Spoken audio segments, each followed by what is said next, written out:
Posledný prehru teší ma, že ľudia začali pamätať si moju tvár. Pozdravujem scénu, chcem aby vedeli, že som pripravený za nimi stať. To, že mám vieru, znamená, že som sa pozrel do zrkadla miliónkrát. Hľadal som návody, jak závodiť, no viem, že som tu ostal brácho sám.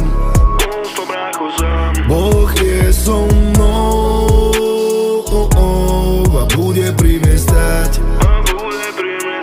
Pôjde so mnou a bude ťažké. Celé to začalo tak, že mi stačila sekunda, ja som tu nemusel byť. Vtedy som pochopil, aké je vzácne to zdravie a že môžem pri deťoch byť.